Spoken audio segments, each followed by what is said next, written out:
Good morning. Let's start your day with a cup of coffee. Ayan. Gawa tayo ng coffee para tayo ay makapag-breakfast na before going to work. Ito yung makinetang ginagamit natin ngayon.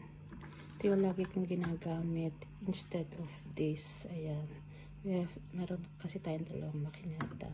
Pero mas gusto ko yung coffee niya kaysa dito sa isa, kahit pa yan ay parehas na Lavazza. Ayan. Ayan na. Bawat patak ng kape ay nalalanghap mo yung amoy. Ang sarap ng kape sa umaga. Kahit sa mainit na panahon ay napakasarap humigop ng mainit na kape. Have a blessed morning, everyone! Tara, samahan niyo akong magkape. Ayan. Ayan. Ready na yung coffee na ginawa. Nilagyan na natin siya ng milk. Hindi cappuccino yung ginawa ko. Pwede din kasing gumawa ng cappuccino gamit yung marineta na yun. So, ayan. Ito yung ating ginawa ngayon. Coffee with milk. Ito natin siya ng sugar.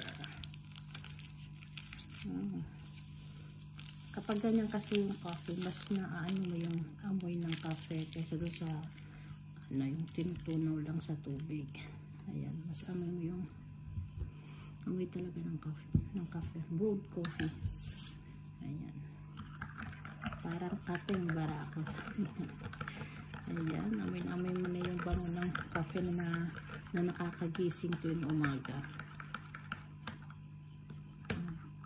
Alala ko nung mga bata kami, nagigising kami sa amoy ng nilagang kapeng barako na isasabaw sa kaning bahaw sa umaga. At yun ang ulam namin na may kaperasong tuyo. Ayan.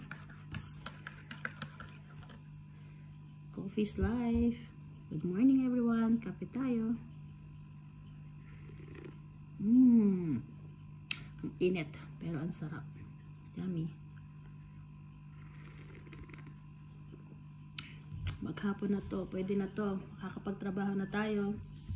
Have a blessed morning everyone. God bless everyone. Stay safe.